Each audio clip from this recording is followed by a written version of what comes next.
AB 499. Daniel, if you affirm the Torah, how can you concurrently say that the same scribes may have misinterpreted God's word? What are your thoughts on that, Daniel? Yeah, I mean,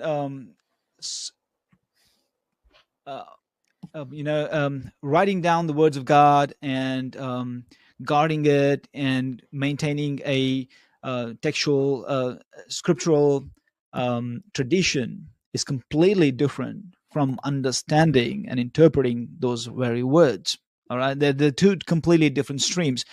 There may be scribes may have been involved in protecting and propagating a scriptural tradition, but that does not guarantee their understanding of it, because if that was the case, Jesus would not accuse the scribes and the Pharisees of misunderstanding the Torah. So that itself tells you that preserving scriptures is completely different from understanding and living them, right? They're two completely different things. Sam, anything you want to add there? Yeah, there is a difference between misinterpretation and textual corruption. So he's right on that point. But the problem is that when we ask him to identify the Torah, he can't do it from the Quran. Then he goes to the Jews. But then when we show him that the Jews say that the Torah is the 5 books of Moses, including Deuteronomy 34, he then says Deuteronomy 34 is not the Torah. It's the statements of the scribes. So he wants his cake and eat it too. Damn if you do, damn if you don't. You cannot appeal to the Jews to know what the Torah is, because the Torah that they affirm is Deuteronomy 34. It's part of that Torah.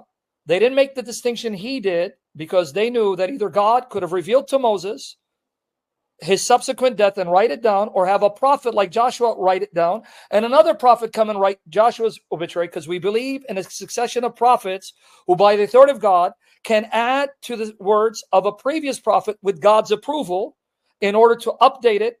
And yet, when I tell him, show me what the Torah is from the Quran, oh, that's common knowledge to the Jews, and what a childlike question, and all right, well, show me. Well, the Jews knew, but the Jews then say Deuteronomy 34 is part of that Torah. No, that's not the words of God that's ascribed. You can't have your cake and eat it too, buddy.